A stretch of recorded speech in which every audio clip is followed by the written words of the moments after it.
এই পৃথিবীর বুকে সৃষ্টিকুলের মধ্যে একটা সৃষ্টি আছে, সে নাম হলো মানুষ। মানুষের আসার কোনো শেষ নাই, পাওয়ার কোনো শেষ নাই। আর রাজনীতির শুরু আছে, শেষ নাই, অনন্ত। এই সব কিছু থেকে নিজেকে ফিরিয়ে আনার জন্যে একটা শক্তির দরকার। মানুষ সুখ চায়, শান্তি চায়, টাকা চায়, পয়সা চায়। মানুষ আল্লাহরে চায় না। অর্থ যিনি দিবেন, শান্তি যিনি দিবেন, তারা যদি মানুষ চায়, সুখ শান্তি সব কিছুই কিন্তু পাওয়া যায়। জীবনের সব কিছু একদিন হারাইয়া, ছেলে সন্তান, স্ত্রী পরিজন, ঘর বাড়ি সব কিছু হারাইয়া যেদিন আপনি আমি কবরে যেদিন থাকবো, ওদিন শুধুই আপনি একা, আমি একা। সাথে শুধু যাবে আমলটুক। তবু সে আমল গ্রহণযোগ্য হবে কি হবে না, তারও একটা প্রশ্ন। যে আমলের মধ্যে খুলুসিয়াত নাই, যে আমলের মধ্যে তাকওয়া নাই, ওই আমল তো আল্লাহর দরবারে যাবে না। ওমা উমিরু ইল্লা লিয়াবুদুল্লাহ মুখলিসিনা লাহুদ্দিন, ওমা উমিরু ইল্লা লিয়াবুদুল্লাহ মুখলিসিনা লাহুদ্দিন। খুলুসিয়াত থাকতে হবে আমলের মধ্যে, এবং প্রকৃতপক্ষে আল্লাহর ভয়েই তা করতে হবে, রসুলের মহব্বতে। সেটা হলো তাকওয়া। সম্পর্ক হলো কলবের সাথে। লা ইয়ানালাল্লাহা লুহুমুহা ওয়ালা দিমাউহা ওয়ালাকিন ইয়ানালুহু তাকওয়া মিনকুম কাযালিকা সাখারা লাকুম লিতুকাব্বিরুল্লাহা আলা মা হাদাকুম ওয়া বাশশিরিল মুহসিনিন। কুরবানি করি, পশুর রক্ত চামড়া গোশত কিছুই আল্লাহর কাছে পৌঁছায় না। পৌঁছায় একমাত্র তোমার অন্তরে, হৃদয়ের পরহেজগারিতা। কতটুকু ভয় ছিল, কতটুকু খুলুসিয়াত ছিল। খুলুসিয়াত নাই, তাকওয়া হবে কেমন করে? ইলমে মানুষ পারি পাবে, কথা ঠিক না। ইলম অনুযায়ী যদি আমল থাকে তাহলে পারি পাবে।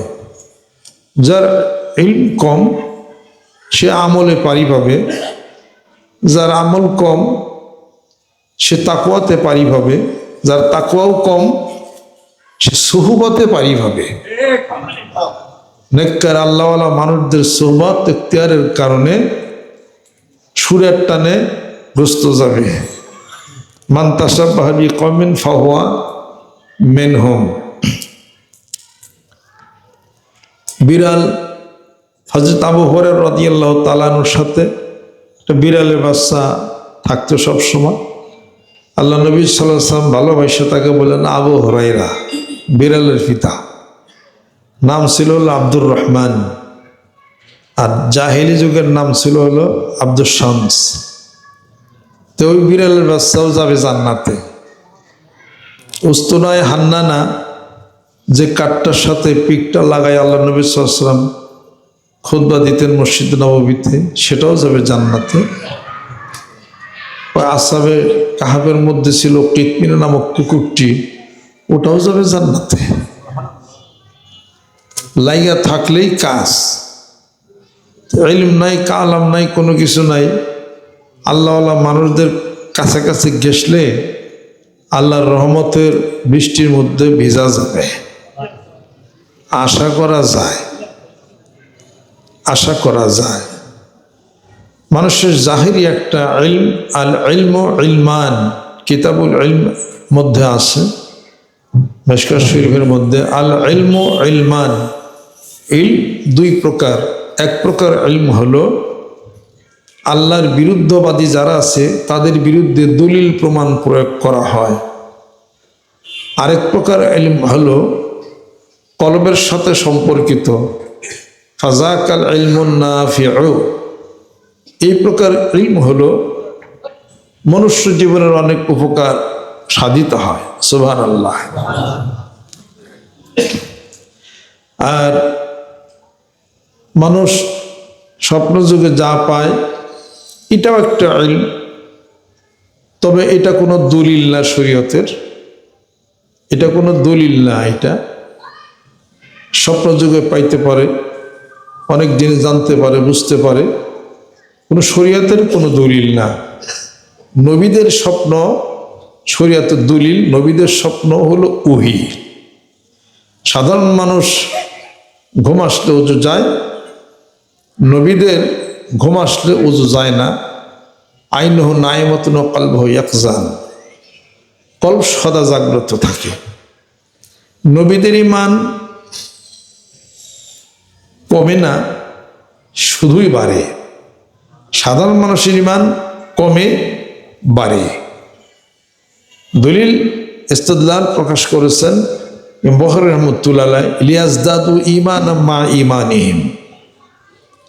ঈমান বাড়ে, ঈমান কমে। ফেরেশতাদের ঈমান বাড়েও না, কমেও না। আমরা সাধারণ মানুষ, ঈমান যেহেতু কমার প্রশ্ন, অতএব কেমনে বাড়ে এই কাজটা করা দরকার। সুবহানাল্লাহ। অতএব ওয়াইজা তুলিয়াত আলাইহিম আয়াতুহু যাদাতহুম ঈমানা ওয়া আলা রাব্বিহিম ইয়াতাওয়াক্কালুন। কোরআন শরীফ তেলাওয়াত করেন, ঈমান বাড়বে। জিকির করেন, ঈমান বাড়বে। সুবহানাল্লাহ। ইমাম বুখারী রাহমাতুল্লাহ আলাইহি বলেন যে ঈমান বাড়ে কমে, অর্থাৎ ঈমানের মূল আর ঈমানের শাখা প্রশাখা। আল ঈমানু বিদ'উন সাবউনা শু'বাতান ফাআফদালু কাউলু লা ইলাহা ইল্লাল্লাহ ওয়া আদনা ইমাতাতুল আযানি তারিকু ওয়াল হায়া শু'বাতুম মিনাল ঈমান। তো ঈমানের মূল, ঈমানের শাখা প্রশাখা সহই বাড়ে এবং কমে। ইমাম আবু হানিফা রাহমাতুল্লাহ আলাইহি বলে যে মূল ঈমান ঠিক থাকে, ঈমানের শাখা প্রশাখা বাড়ে কমে। ইখতিলাফ রয়ে গেছে, তবে যাই কিছু হোক, ঈমান বাড়ে ঈমান কমে, কথা ঠিক, ঠিক কিনা? যখন কোন জিকিরের মজলিসে বসবেন, আল্লাহওয়ালাদের মজলিসে বসবেন, দর্শে বসবেন, তাফসিরুল কোরআনের মাহফিলে বসবেন, ঈমানটা একটু চাঙ্গা হয়ে যায়। মনে চায় আজকের থেকে নিয়ত করলাম আর বিড়ি খাইতাম না, বাইতে যায় কুলাইতে পারে না, দুইটা টান দেয়, দেখি না। মনে করে যে এই তো সিটটা শুনলাম হুজুরের কাছ থেকে, মেয়ে মানুষ ফিটান যাইব না, নিয়ত করলাম বউরার ফিটাবো না, 2 দিন যায়, তারপর ওয়াজের দপ কমে, এরপরে ফিটা শুরু হয়। কথা ঠিক কিনা কর? এই কথার অর্থ কি, গেছিলেন তাফসিরুল কোরআন মাহফিলে, আল্লাহওয়ালাদের মাহফিলে, ঈমানটা একটু তাজা, ঈমান তাজা হয়েছে। আল্লাহওয়ালাদের মজলিসে বসলে ঈমান তাজা হয়, বাইরতে গেলে ঈমান একটু নিবে, মানে কি একটু জোর কমে। আর যদি এই মজলিসেরটা বসাটা আর এই তাসবিহ তাহলিল বাড়তেই থাকবো। সুবহানাল্লাহ। এইরকম যারা সাধনা, জিকির, আমল প্রতিনিয়তই প্রতিদিনই যারা করেন, তাদের ঈমান তো বাড়ছে, এটাই প্রমাণিত। আগে বিড়ি খাইতেন, অহন খান না। আল্লাহু আকবার। আমি মাঝে মাঝে চিন্তা করি, এত মানুষ বিড়ি খা, আমারও বাড়ছে।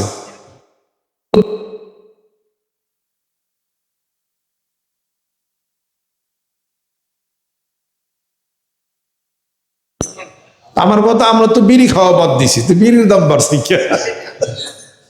বিড়ির দাম বাড়ছে, ইরেজারের দাম বাড়ছে, তেলের দাম বাড়ছে, এই সব কিছুর দাম বাড়ছে। যারা এই যে গাঞ্জা গঞ্জাও খায়, সেই গেলার দামও তো বাড়ছে। তা আমরা তো গাঞ্জাটা নিই না।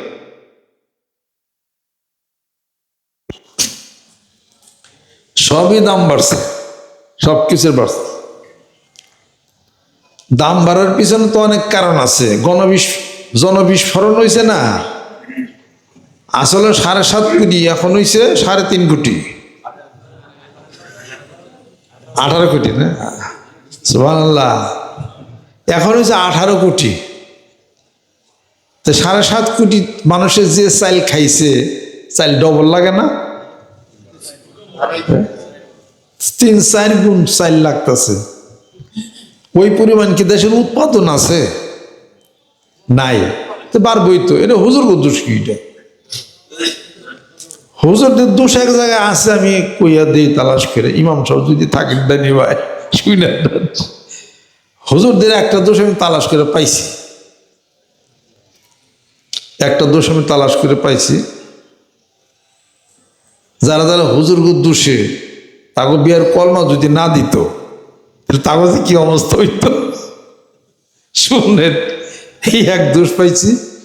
আরেক দোষ পাইছি, হুজুরদের হলো ছেলে সন্তান বেশি, বাচ্চা কাচ্চা বেশি। নারে তাকবীর। উম্মতের সংখ্যা বাড়তেছে, কিন্তু মানুষ কিন্তু না খায় নাই। মানুষকে না খেয়ে আছে। কি মনে করেন 18 কোটি, আরো 20 কোটি হোক, না খাই মরবো? এই পৃথিবীর বুকে কার হুকুম আসছেন? রেজেকের মালিককে। হাদিস শরীফের মধ্যে দেখেন আল্লাহ পাক বলেন, আমার অফুরন্ত ভান্ডার থেকে আমার সমস্ত সৃষ্টিকুল যা আছে এক দানা পরিমাণও কমাইতে পারে নাই। আপনি 20 কোটি মানুষ হইলে আপনি কি কমাইবেন? আপনার খাইয়া বাড়তে যে 100 কোটি কমে আসতেছে কিছু? আল্লাহ পাক বলেন মানুষ সে ভরসা হারিয়ে ফেলেছে। আল্লাহ পাক ইরশাদ করেন, ওয়ালাউ আন্না আহলাল কুরা আমানু ওয়াত্তাকু লাফাতাহনা আলাইহিম বারাকাতিম মিনাস সামাই ওয়াল আরদ। আমার তো জনপদবাসী আর যদি আমি আল্লাহকে ভয় করত, তাহলে পরে আসমান এবং জমিনের সমস্ত বরকত আমি উন্মুক্ত করে দিতাম।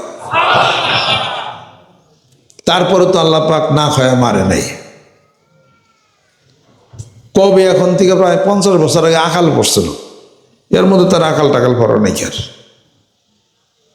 তাহলে পরে বিশ্বাস করে এগুলো সমস্ত বিদেশিদের হলো চক্রান্ত। মানে পৃথিবীতে মানুষ বাড়তেছে, অগত মাথা বেশ কি, বাংলাদেশের মানুষ বাড়লে তবু কি? হ্যাঁ, এই সুর বাটপার, তবু কি? এটা কো আগে সুদখোর। ওই দেশের থেকে আমাদের দেশে দেয়, ঋণ দেয় আর সুদ নেয়। তোরা ঋণ দিস, সুদ দিস, ভাই কে যা। জনসংখ্যা গুনতাছে, তোর বাপ দাদার হত্যা গোষ্ঠী ফিরে পারলি না। 7.5 কোটি বাঙালি, 18 কোটি লোকে গেছিল কনে, ভূমধ্যসাগর পাড়িয়ে গেছিল। এগুলো সব হলো চক্রান্ত। এগুলা মুসলমানদের সংখ্যা কমাও। আমার বাংলাদেশের মানুষ বাড়ছে তো 3 থাল খাইবে গেছি, ওই আমেরিকা 3 থাল খাইবে গেছি, চীনে 3 থাল খাইবে গেছি, রাশিয়া 3 থাল খাইবে গেছি। বাঙালি ছাড়া বাসস তোমার বড় বড় কথা কস। সস্তায় সস্তায় আমাদের এখান থেকে গার্মেন্টসের ঠিক জিনিসপত্র তারা কিনে নিয়ে যায়, সস্তায় কিনে নিয়ে যায়। ওই দেশে মানুষ কমা শুরু করছে, এখন দেখা কেমন লাগে। আমাদের দেশে মানুষ নেয়, আমাদের দেশে মানুষ নেয়। আমি এক জরিপে বাইর করছি, মানুষ সাধারণত সংসারে এক বউ থাকতে আরেক বিয়ে করলে এটা খুব খারাপ জিনিস, তাই না? মানুষের সমালোচনা করে, ডাইনে বাইরে সমালোচনা করে, এটা কাজ করছে নাকি, বিয়ে করছে আরেকটা। 3টা করলে তো কথাই নাই, 4টা করলে তো সমাজের বাইরে। এগুলোর মানুষের হলো মানসিক রূপ। আমার কথা রেকর্ড করে রাখেন, কোন এক সময় আসবে সরকারিভাবে অর্ডারই থাকবে বিবাহ করলে 2টা করতে হবে, তারপরে অর্ডার আসবে 3টা করতে হবে, তারপরে আসবে যে 4টা করলো তাকে পুরস্কার দেওয়া হবে। লেখে নেন কাগজ আপনারা। 2 বিয়ে 3 বার সমালোচনা করতেছেন, ধরুন সরকার অর্ডার যখন দেবে তখন কি করবেন? যার সমালোচনা হয়তো মরে গেল, তার কবরতে টাইনে ওঠান, তারা কি করবেন? তে লিমা তুহাররিমু মা হাল্লাল্লাহু লাকুম, হালাল যেটা আপনি হারাম মনে করেন, আপনি কতদিন পরে হারাম লেখাটারে কাগজ দিয়ে গুলাইয়া আপনারে খাওয়াইয়া দেব আল্লাহ পাক। কাজে কোরআন শোনার বিধানের হিসাবপত্র মতো থাকেন। এটা হয়তো আপনারা আমার এই কথায় কেমনি কি মন খারাপ করবে, মন খারাপ করেন না, অপেক্ষা করেন, অপেক্ষা করেন। জরিপ করে দেখেন না, মেয়ে মানুষ বেশি হওয়া শুরু করছে। জরিপ করেন, 10 বছর যাই মেয়ে বিয়ে দেবার জন্য পুলাইতে পাইবেন না। থাইল্যান্ডে তো বাংলাদেশে হলো পুলারা মেয়ে গো বলে চিন্তা করে লয়ে যায়, থাইল্যান্ডে 3 মেয়ে মিলে পুলারে চিন্তা করে লয়ে যায়। কথা ঠিক না? আমাদের দেশে মেয়েরা রাত্রিতে ভয় পা, ওই দেশে পুলারা বাড়িতে ভয় পা। ব্যাংককে থাইল্যান্ডে উল্টাইছে না? আমাকে দেশে চিন্তা করি না। মেয়েদেরকে কই দিলাম সাবধান হয়ে যাও, আগে থেকে ট্রেনিং দাও, তোমার হতিন মতিন যদি আসে মাইনে টেনে নিও। সেই সিস্টেম কিন্তু আমাদের দেশে আস্তে আস্তে কিন্তু হয়ে যাবে। কারণ এগুলো হলো কিয়ামতের আলামত। নারীর সংখ্যা এত বাড়বে, পুরুষ স্বল্পতা হয়ে যাবে। তখন দেখা যাবে যে ব্যালেন্স করার জন্য গভর্নমেন্টই অর্ডার দেবো যে বিয়া করলে 2টা, তখন সমাজ ওরকম থেকে কাজে আল্লাহর কথার বিচারের হিসাবপত্র মতো থাকো, মাইন্ড ঠিক রাখো। কেমন কেমন জ্বালা আজকে অষ্টা, তাই না? নতুন নতুন লাগলো ওইটা, তাই না? শীতের দিন তো একটু চাঙ্গা হওয়া ভালো। এই আর শরীরটা একটু গরম হয়ে গেছে, চিন্তায় বললে শরীর গরম হয়।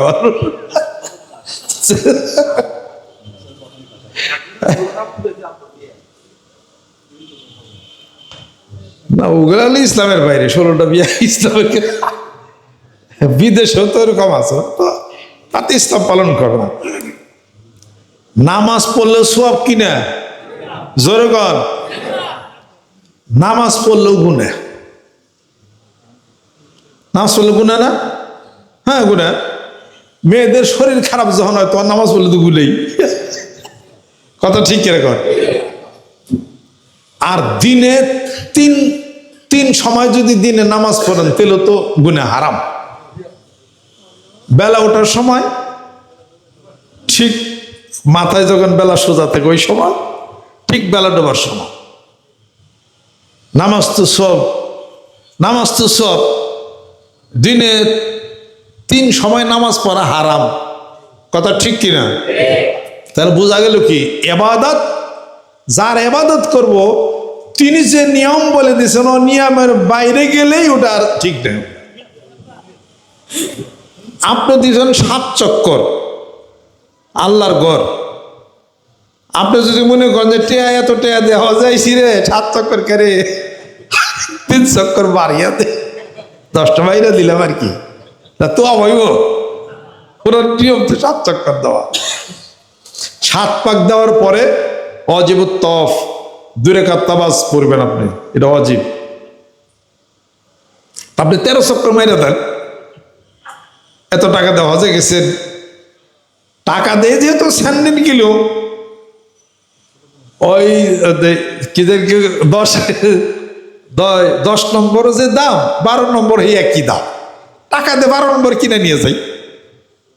ঠ্যাঙ্গে যে তোমার লাখ ভরা বড় হবে এটা তো ঠিক নাই। তোমার এটা সঠিক জায়গায়, সঠিক অবস্থানে, সঠিক নিয়ম অনুসারেই তোমাকে ইবাদত বন্দেগী তোমার করতে হবে। এটা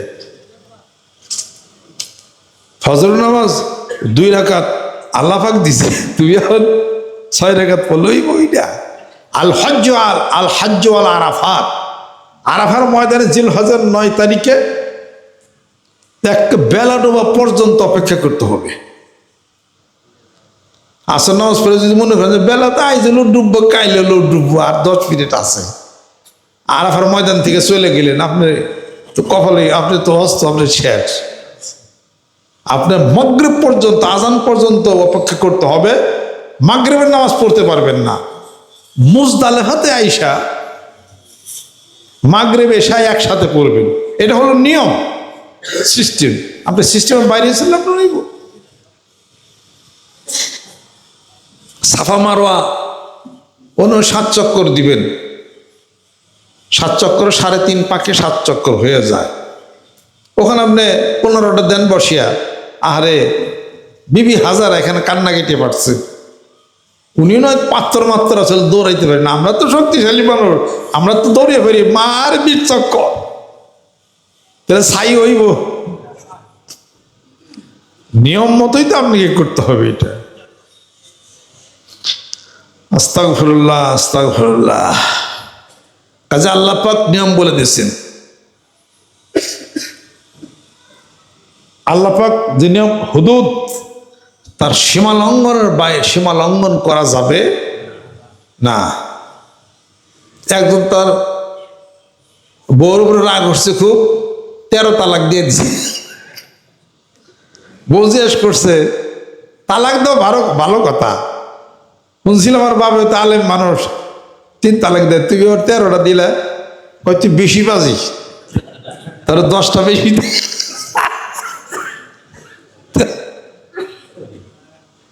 এক চুরে 13 তালাক দিয়ে বাড়তে বাড়ি করে দিছে, আর কি 13টা,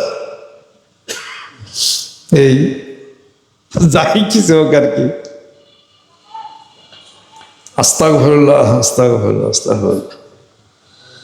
তো সম্মানিত ওলামায়ে, আপনারা যারা দরবারে এমনি আসেন তাদেরকে আমি অনুরোধ করি 1টার মধ্যে তারা পৌঁছাবেন, কারণ অনেক লোকজন আসে, কেউ ঘুরে গেলে একটু তাকরির করলে, একটু নসিহত করলে অনেক উপকার হয়।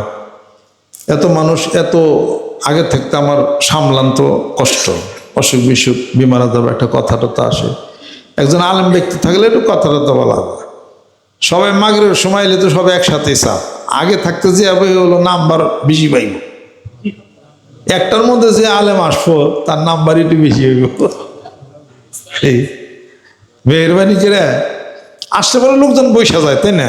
20-30 জন থাকলেও তো একটা হাদিস শরীফ পড়লে, একটা যত সময় যত খাটাইয়া দেওয়া যায়। আমাদের জীবনের সময় তো অনেক অনেক কম, সময় অনেক কম, সময়ের মূল্য আমরা খুব কম দেই। মানে দ্য ভ্যালু অফ টাইম, সময়ের মূল্য এটা আমাদের খুব কম। সময়ের মূল্য দেয় হলো লন্ডন আলারা, দেখে আইছি। সময়ের মূল্য দেয়, টাকার মূল্য দেয়, টাকা কামান যায় কেমনে এটারও খুব মূল্য দেয়। আমি তো বাদল গাড়িতে চড়ছিলাম, আমি তো সোজা যান, কাব্য সর্বনাশ। আমি কে কয়, আমার দেখেন না সোজা খালি নিতেছে আর ইঙ্গিত দিতেছে এদিকে ঢুকো ঢুকো, আমি যাম না তো ওদিকে। আমি তো কইতেছে তো আপনার যে সিগন্যাল দিতেছে, কয়েক দিকটা আমাকে কারণ কি কনসিদি, ওদিকে গেলে একটা ব্রিজ আছে, ওই ব্রিজটা আমার পারি করে নিয়ে সেরে ওখানে একটা টুল বক্স আছে, তারপর টুল বক্স নিয়ে টাকা আপনার ওই $5 টাকা আপনাকে নিবে। এই জন্য ইশারা ইঙ্গিত দিতেছে এদিক দিয়ে ঢুকো, ও ওটা বাদ দিয়া ডাইনে ঢুকিয়া, এই তাতে মোটামুটি 2 কিলো ঘোরা লাগে। 2 কিলো ঘুরি আমি, কয় টাকার তেল লাগবো? $1/2 আমার যাবে তেলে, $1 যাবে, কিন্তু তো নিয়ে যাবে আমার $5, 5 পাউন্ড 10 পাউন্ড নিয়ে যাবে আমারে। ও ঘুরে যায়, আসতো, টাকা দেয় নাই। আরেকবার এরকম টাকা দেয় নাই, রাস্তা আছে একটু ঘুরে যায়। ওই সোজা নিব, ব্রিজ করছে সোজা নিব, আপনি আরাম করলেন, ওই আরাম টুকসে তারা টাকার বিনিময়ে পাউন্ড নেওয়া যাবে। ব্রিটিশরা বুঝে টাকা খোহান লাগবে কেন, ব্রিটিশরা জানে চুষ্ট হবে কেমনে এই পৃথিবী। এটা খুব ভালোই, খুব ভালোই জানে। লন্ডনের বস তো হলো ইংল্যান্ড, এই যুক্তরাজ্য, এরা খুব ভালো, খুব ব্রেন রাখে। আমি যে জায়গায় গেলাম বার্মিংহামে, হোয়াটসঅ্যাপেলে গেলাম, হোয়াটসঅ্যাপেল তো প্রোগ্রাম করলাম ওখানে, বার্মিংহামেও প্রোগ্রাম করছি। হোয়াটসঅ্যাপেল হলো ইস্ট লন্ডন আর কি। ওখানে যারা প্রোগ্রাম করেছে আমাকে এনে, ওনারা মুরিদ দেয়, সব বাইরের মানুষ, কেউ সিলেটের বিভিন্ন জায়গা শুনছে, মানিকগঞ্জের বিষয়, আবার দেখে কেউ বয়ান, ওনারাই সব আয়োজন করছে। দ্য ভ্যালু অফ টাইম, সময়ের মূল্য যেটা, সেটা লন্ডনে দেখে আসছি। তা আমি সময় দিয়েছিলাম 7টা, বাঙালিরা তো সাধারণত ধারণা করে যে 7টায় টাইম দিছি, 10 মিনিট পরেই যাই, আস্তে আস্তে লোকজন আসুক। ওখানকার মানুষ যে এত পাঞ্চুয়াল এবং টাইম মাফিক আইসা যায়, এটা তো ব্রেনে আমাদের খুব বেশি নাই। তা আমি 7টার থেকে একটু দেরি হয়েছে আর কি, কিন্তু ওই টাইমটা, যে টাইমটা তারা ওখানে জায়গাটা কিনে নিছে ওই সময়ের জন্যে, তাদের আবার অন্য প্রোগ্রাম ওইভাবে আবার সাজানো রয়েছে, যার ফলে আমাকে আরো 20 মিনিট বক্তব্য আমাকে খাটো করা লাগছে, টাইম হয়ে গেছে। কারণ 2 ঘন্টা কিনা, 2 ঘন্টা 1 ঘন্টা কিনা টাইমটা, তারপরে আরো প্রোগ্রাম আছে তাদের, সবাইকে তো অনুষ্ঠান করে এটা। তারপর গভর্নমেন্ট একটা রুল আছে, 9টার উপরে আপনাকে আগুন ধরাইতে দিবে না, যে সমস্ত জায়গা আগুন দ্বারা রান্না বান্না 9টার পরে নিষেধ। ওই ঠিক টাইম মতো আপনাকে প্রোগ্রাম শেষ করতে হবে। তো খেয়াল করলাম যে সময়ের মূল্য যে দেশ দেয় ওই দেশ তো উপরেই যাবে। টাকা কেমনে কামাইতে হবে তারা খুব খুব ভালো তারা জানে। বার্মিংহামে এবং হোয়াইটচ্যাপেলে তালাশ করলাম যে আসলাম লন্ডনে, মানুষ তো একটু লন্ডনের মতো সাদা সামনে দিয়ে বাঙালি খালি কালামালা আমার মতো, ঘটনা কি কিনে জানি জিজ্ঞেস করে বাঙালি, আপনি কি মুখ দেশে, আপনি কি ছিলেন কি রে? এই দেশের মানুষ কো, ও দেশের মানুষের তালাফের পাইলেমি না আমি গেছে কনে হোয়াটসঅ্যাপেল, বার্মিংহাম, এই সমস্ত জায়গাতে লন্ডনের মানুষ পাইবেন না আপনি। এরা আমাদের মতো সাবকন্টিনেন্টে ৩য় বিশ্বের মানুষগুলির কাছে ব্যবসা বাণিজ্য সব কিছু দিয়ে ওরা অন্য জায়গায় বসবাস করে, এখান থেকে রিমোট টিপে আপনার কাছে টাকা নেব, নগদ টাকার কোনো কিছুই কিনতে পারবেন না। আপনার দোকানে গেলে পাউন্ড নিয়ে গেছেন, লাভ নাই, কার্ড পাঞ্চ করবেন, হয়ে যাবে। ওইটা অনুসারে কি মাল কেমনি কত পার্সেন্ট তারা বৈশা ঘরের থেকে তারা ওখান থেকে টাকা তারা নিতেছে, কিছুই পারবেন না আপনি, এমন কায়দা তারা করছে। পরে খেলকে দৌড় লন্ডন আলাগো দেখে নুজাই, আমি আব্দুর রহমান আমার ব্যক্তিগত গাড়ি ছুটলাম, ওরা থাকে কোনো নুজে যায়নি। এমন জায়গায় এদের পূর্ণ 20 কিলোমিটার দূরে, শহর থেকে গ্রামে, এরকম বিশাল ওয়াল, বন জঙ্গলের মতো ভিতর দিয়ে এরকম 2তলা বিল্ডিং, লোকজন নাই, চুপচাপ 2-3জন বইছে বিল্ডিং এর মধ্যে। লন্ডন নালারা আমাদের মতো মানুষ ওই এলাকায় যায়, ঘর বেরি করার থাকার কোনো স্কোপই নেই, ওরা আলাদা আলাদা রাজ্য, আমাদের সাথে তারা মিশতেই পারবে না, মিশবেও না তারা। 3য় বিশ্বের লোক না, আমাদেরকে তারা ওই দাম মূল্যই দেয় না, তারা মিশবেই না। 1 তারিখে বেতন দেওয়ার কথা, 2 তারিখ হবে না, ঠিক টাইম মতো আপনি বেতন দিয়ে দিবে, কমিটমেন্ট যা তাই করবে। আমাদের দেশের লোকরা তো 11টা-12টার সময় মোবাইল দেয়, 1:30টার সময় বলো খায়, মা বলো চা বানিয়ে দেয়, কি সমস্ত কারবার।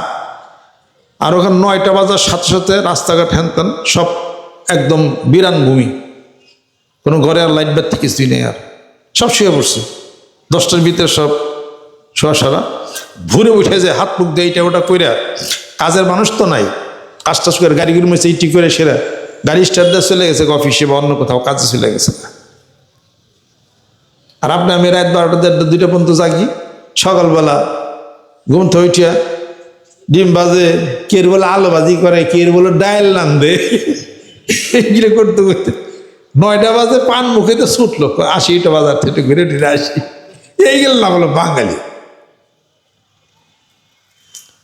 আল্লাহ পাক ইরশাদ করেন, ওয়াল আসরি ইন্নাল ইনসানা লাফি খুসর ইল্লাল্লাযীনা আমানু ওয়া আমিলুস সালিহাতি ওয়া তাওয়াসাউ বিল হাক্কি ওয়া তাওয়াসাউ বিস সাবর। সুবহানাল্লাহ। যুগের কসম, কালের কসম, সমস্ত মানুষ ক্ষতিগ্রস্তদের মধ্য থেকে হয়ে যাবে, কিন্তু তারাই ক্ষতিগ্রস্ত হবে না যারা ঈমান আনছে, যারা সৎ কাজ নেক কাজ করেছে এবং ধৈর্য এবং যারা দিছে, তারা উপদেশ দিছে, সত্যের উপদেশ প্রদান করেছে। যারা ধৈর্য আছে সে বিজয় লাভ করবে। সুবহানাল্লাহ। সাল্লাম বসা আছেন, হযরত সিদ্দিক আকবর রাদিয়াল্লাহু তাআলা এক ইহুদি আইসা হযরত আবু বকর সিদ্দিক রাদিয়াল্লাহু তাআলাকে বিভিন্নভাবে কথাবার্তা গালমন্দ বকাবাজি করতেছে। তিনি শুধু চুপ করে শুনতেছেন, উত্তর করেন না। আল্লাহ নবী সাল্লাল্লাহু আলাইহি ওয়াসাল্লাম কাছে ছিলেন, দেখে চুপ করে মুসকি মুসকি হাসতেছে। অনেকক্ষণ পরে কিছু বকা টকা খাওয়ার পরে আবু বকর সিদ্দিক একটা কঠিন একটা উত্তর দিচ্ছেন। যে উত্তর দিলেন, আল্লাহ নবী সাল্লাল্লাহু আলাইহি ওয়াসাল্লাম মুখটা বেজার করে বাড়িতে চলে গেলেন। পিছে পিছে হাঁটতে হাঁটতে হাঁটতে হযরত সিদ্দিক আকবর রাদিয়াল্লাহু তাআলা আনহু হাঁটতে হাঁটতে গেলেন। আল্লাহ পাক ইরশাদ করেন, ওয়ালা তাস্তাবিল হাসানাতু ওয়ালা সাইয়্যাতু ইদফা বিল্লাতি হি আহসান ফাইদাল্লাযী বাইনাকা ওয়া বাইনাহু আদাওয়াতুন কান্নাহু ওয়ালিয়ুন হামীম। অসৎ ব্যবহারের উত্তর সৎ ব্যবহার দিয়ে দাও, তাহলে পরে পরম শত্রুর সাথে পরম বন্ধুতে পরিণত হবে। যেরকম সুবহানাল্লাহ। আল্লাহ পাক যেন কবুল করে নেন। লা ইয়াসখার কওমুন মিন কওমিন আসা আন ইয়াকুনু খায়রাম মিনহুম ওয়ালা নিসাউম মিন নিসাইন আসা আন ইয়াকুননা খায়রাম মিনহুন্না। এই শিরক নাজিল হয়ে যায়, কোনো ব্যক্তি কোনো কম কাউরে যেন ঠাট্টা বিদ্রুপ যেন না করে, অচিরেই সে তো তার চেয়েও ভালো হইতে পারে। এটা নাজিল হয়েছে আব্দুল্লাহ ইবনে উবাই, আরবের শ্রেষ্ঠ মুনাফিক, কিন্তু তার ছেলে ছিল জলিল কদর সাহাবী। যেরকম সুবহানাল্লাহ। সে এসে কি করছে, তার ওই আল্লাহ নবী সাল্লাল্লাহু আলাইহি ওয়াসাল্লাম যে গাধার উপরে সে একটু বেড়াইতেন যাইতেন, ওই গাধা ওখানে বাঁধছে। বাঁধার পরে ওই আব্দুল্লাহ ইবনে উবাই আর কয়েকজন লোক ওখানে ছিল, তাই সাহাবীকে বলছে, নাই এই গাধাটা বাঁধছ, গন্ধ আসতেছে, এটা সরিয়ে বান্ধ। তখন ও খেপে গেছে, এই গাধার গন্ধ উবাই তোর শরীরের চেয়ে ভালো। কেন? স্বয়ং নবী গাধার উপরে চল, তুই কত গাধা সরিয়ে বান্ধার জন্য গাধার গন্ধ তোর শরীরের চেয়ে ভালো। এই কথা করবার দুইজনে কাইজা লাগছে, কাইজা লেগে জুতা ফেক্কা ফেক্কি শুরু হয়েছে। আল্লাহ পাক আয়াত নাজিল করলেন, লা ইয়াসখার কওমুন মিন কওমিন আসা আন ইয়াকুনু খায়রাম মিনহুম ওয়ালা নিসাউম মিন নিসা আসা আন ইয়াকুননা খায়রাম মিনহুন্না। এরকমটি আর বলো না, কারণ এক জাতি, এক লোক, এক দল, এক কম আরেক কমকে খারাপ ভাষায় তোমরা এভাবে করে তোমরা তর্ক বিতর্কে তোমরা লিপ্ত হয় না, হইতে পারে তার জীবনের পরিবর্তনও আসতে পারে। আল্লাহ পাক নিষেধ করলেন। সুবহানাল্লাহ। আল্লাহ পাক তো ন্যায়ের পক্ষে, আল্লাহ পাক সাম্যের পক্ষে। আল্লাহর আইনগুলি পক্ষপাত দুষ্ট নয়। আরেকটা প্রমাণ দেয় আপনাদের নিকটে, আমি কোরআনুল কারীমের মধ্যে পড়ছি। হযরতে হামজা রাদিয়াল্লাহু তাআলা আনহু যখন শহীদ হয়ে যান, সাইয়্যিদুশ শুহাদা, তার নাক কাটা হলো, তার বুকটা ফাড়া হলো, কলিজাটা বাইর করে তাকে চাবানো হইল। আল্লাহ নবী সাল্লাল্লাহু আলাইহি ওয়াসাল্লাম এই লাশ দেখে, তার দেহ দেখে কাঁদতে কাঁদতে বেহুশ হয়ে গেলেন আর বললেন, হে আল্লাহ, আজকে আমার চাচাকে যারা এই অবস্থা করে, যারা এমন করে যারা শহীদ করে দিল অপমানজনকভাবে, আমি এরকম 70 জন কাফেরকে আমি এইভাবে আমি করব। আল্লাহ পাক বললেন, হে রাসূল, ওয়াইন উকিবতুম ফাআকিবু মিসলা মা উকিবতুম বিহি। হে রাসূল, যদি আপনি শাস্তি দিতে চান তাহলে একজনের পরিবর্তে একজনকেই এরকম করতে পারবেন, আপনি 70 জন পারবেন না। আল্লাহ পাক সবকিছুর মধ্যে তার ন্যায় নিষ্ঠা, তার সকল কিছুর শিক্ষা আল্লাহ পাক প্রদান করেছেন। যেরকম সুবহানাল্লাহ। কোরআন তেলাওয়াত না করলে, কোরআনুল কারীম নিজের জীবনে না থাকলে কোনো কিছু মানুষ আজীবন মানুষ অন্ধকারের মধ্যে মানুষ পড়ে যাবে। আলিফ লাম র কিতাবুন আনজালনাহু ইলাইকা লিতুখরিজান নাসা মিনাজ যুলুমাতি ইলান নূর। হে রাসূল, তোমার কোরআন নাজিল করেছি মানুষদেরকে অন্ধকার থেকে আলোর দিকে নিয়ে যাবে। স্বামী স্ত্রীকে চিনবে, স্ত্রী স্বামীকে চিনবে, ধন সম্পত্তি টাকা পয়সা এগুলো কিভাবে ব্যয় করবে, কোথায় কেমনে কি, এই সব দিক নির্দেশনা আমি কোরআনুল কারীমের মধ্যে আমি দিছি। যেরকম সুবহানাল্লাহ। আল্লাহ পাক যেন কবুল করে নেন, রহমত করে নেন, বরকত আল্লাহ পাক যেন নাজিল করে নেন। আসুন, এখানে প্রতি মাসে একবার জলসা হয়, বয়ান হয়, আলেম ওলামা আসেন, যারা নতুন আলেম আসেন তারাও বয়ান করেন, কোরআন হাদিস কথাবার্তা হয়। আমি কোনো মুফাসসিরে কোরআন না, আমি খুব বড় মাওলানা আলেম না, সাধারণ কিছু আমল করি আমি, বায়াত মুরিদ হয়, মানুষের চিস্তা সাহেবের তরিকা, এই টুকটাক কিছু কাজ কথাবার্তা আমি বলি এই। আর আমি কোরআনের খেদমত, কোরআনের খাদেম, আমি কোরআনের খেদমত করি, কোরআন শরীফের খেদমত করি। সুবহানাল্লাহ। দোয়া করি এই বয়সে হেফজ হওয়ার খুব ইচ্ছা, পড়ার এত সময় পাইনি, তালাওয়াত করার এত সারাদিন ব্যস্ততার মধ্যে এই পড়তে আসি, এই বলে 3 জন লোক আইছে, কি হয়েছে, ভূতে ধরছে, জিনে ধরে, ভূতে ধরে, পেট ফুলে, মাথা বেয়া হয়ে গেছে গা। আমি খেয়াল করলাম যে কোরআন না দিলে যে মানুষ, ওই মানুষের সেবা করে নি আগে, কোন বন্ধ করে আবার এই সেবা শুরু করি, এই দরবার চালাই, এখান যায় ওখান যায়, এই এত কিছুর মধ্যে কি কোরআন শিব হেফজ হয়নি, কত ঠেলা না। যাই কিছু নিয়ত করছি কোরআন শিব প্রথম থেকে শেষ পর্যন্ত জানি, অন্তত পক্ষে এটার তাফসিরটা যেন জানতে পারি, পড়তে পারি, অর্থ বলতে পারি, মোনাকাশাগুলি আছে, তাফসিরগুলো আছে, এগুলো জানতে যেন পারি, প্রত্যেকটা সূরা যেন বলতে পারি যে এটা মুখতাসার কি, আলাপ আলোচনা কি উদ্দেশ্যে, এতটুকু এলিমেন্টারি একটা নলেজ যেন নিতে পারি। মুফাসসিরে কোরআন তো সম্ভব না, আর হাফেজ হওয়া এত সময় এত দেওয়া পারতাছি না, অন্তপক্ষে কোরআনের খাদেম নয় নাকি কর, কোরআনের খাদেম জানি আল্লাহ পাক যেন বানায়। কারণ কোরআন শরীফ আমার কাছে খুব ভালো লাগে, সাথে নিয়ে আমি চলি, কোরআন সাথে নিয়ে এই চলি, এই এটা ভালো লাগে। আপনারা তেলাওয়াত করবেন সকাল বিকাল, কোরআন শরীফ তেলাওয়াত করেন, জিকির করে, 5 ওয়াক্ত জামাতে নামাজ আদায় করে, ইনশাআল্লাহ তাআলা অভাব অনটন সব দূর হয়ে যাবে। সুবহানাল্লাহ। সকলে গায়ে গায়ে ডান হাতে আউযু বিল্লাহি মিনাশ শাইতানির রাজিম। बिस्मिल्लाहिर रहमानिर रहीम। तौबा किया मैं सब बुरी बातों से, आओ सब बुरे कामों से, आओ बैत किया मैं ऊपर हाथ मोहम्मद मंजरुल इस्लाम सिद्दीकी खलीफा अलहास हजरत मौलाना मोहम्मद अजहरुल इस्लाम सिद्दीकी साहिब, आई मेरे मौला इस तौबा और इस बयात कबूल फरमा। अल्लाहुम्मा आमीन।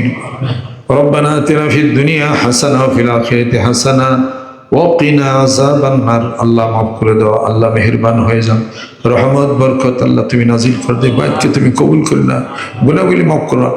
আমাদের পিতা মাতা যদি ইন্তেকাল করেছেন, রব্বির হামহুমা কামা রাব্বায়ানি সগীরা। আল্লাহুম্মা ইন্নী আসআলুকা মিন ফাদলিকা ইয়া মুকাল্লিবাল কুলুব সাব্বিত কলবি আলা দীনিক।